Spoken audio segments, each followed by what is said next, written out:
ya 77 versi ya 11 na versi ya 12, na tutaalika mwingine kusoma Zaburi ya 113 versi ya 4, versi ya 5 na anaruka versi ya 7. Zaburi 77 versi ya 11 na versi ya 12.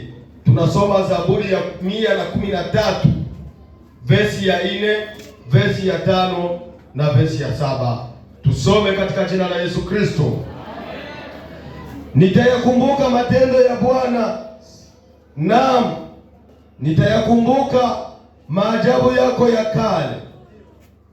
12 nasema, pia nitaitafakari kazi yako yote, nitaziwaza habari za matendo yako.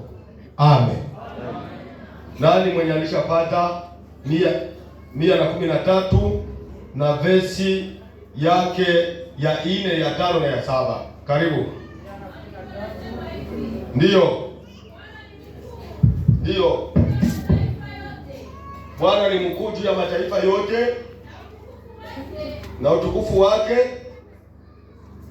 Bwana ni mkuu juu ya mataifa yote na utukufu wake ni juu ya mbingu. 5. Ni nani aliye mfano wa Bwana Mungu wetu aketie juu? 6.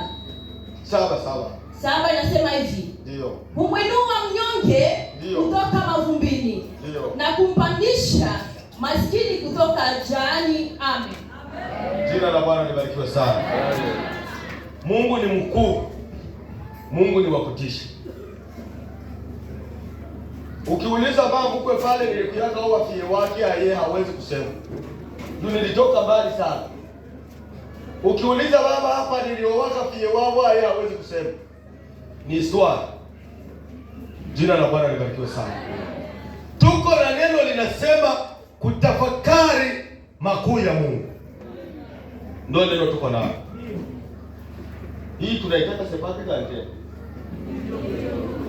Tulisaurikaka tungeitaka sepake maendeleo. Juu ya nini? Tumehubiri hapa wakati wa kiwanja, tukahubiri hapa wakati wa msingi, tukahubiri hapa wakati wa dale. Kila siku na wasemaka mu makanisa. Tulipotowesha juu ya dale, kulitoka watoto wadogo sana. Niko na 4000 francs congolais, lakini anaileta haiko ahadi. Niko na 2000 francs congolais, niko na 6000. Bale watoto wadogo wote wakatoa. Kumbe dale ishaka kuwa. Witem sepake makimbilio, bale maendeleo kilibuni. Jina la Bwana libarikiwe sana. Siku moja nimejenga nyumba. Wenye walishaka fika kwangu walishaka iona. Nikaacha chumba ya maombi. Nikakamata marangi nikapakala kwa ile nyumba yangu. Ile chumba ya maombi na waza wenye walifika kwangu wameiona. Nikaacha kuipakala rangi. Na nduganjeke na ninyi imwani.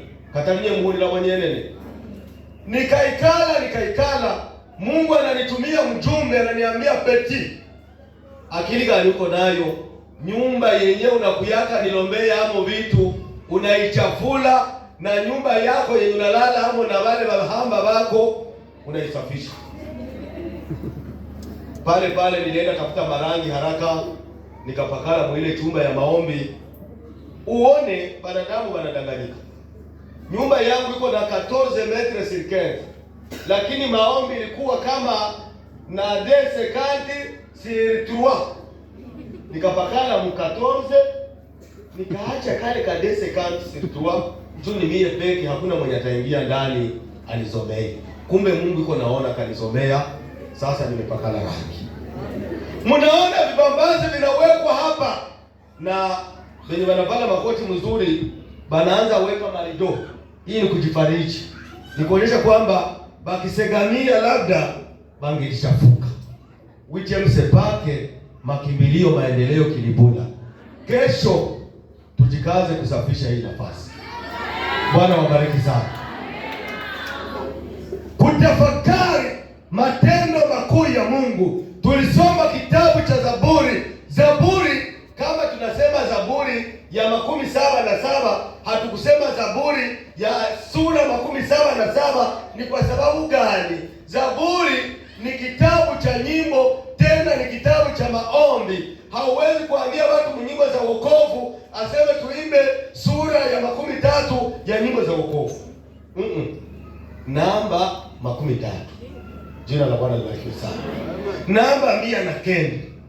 Na Zaburi nacho ni kitabu cha nyimbo, tena ni kitabu cha maombi. Zaburi ziliandikwa muda wa miaka 1000 toka wakati wa Musa hadi wakati wa Ezra. Nazo ziliimbwa zaidi kwa Wayahudi wakati wa sikukuu, na neno kubwa katika kitabu cha Zaburi au nyimbo za Zaburi ni sifa kwa njia ya maombi. Jina la Bwana libarikiwe sana. Sifa kwa njia ya maombi. Kutafakari ni kusema nini? Ni kufikiri kwa makini sana, ni kuwaza kwa kina juu ya jambo fulani, hasa kwa lengo la kuelewa na kwa lengo la kujifunza. Mnaanza enda na nilishaimba nyimbo sio tulizisikia. Kutafakari ni kuangalia Mungu kwa moyo na akili na kukumbuka, haleluya, matendo yake, neno lake, tabia yake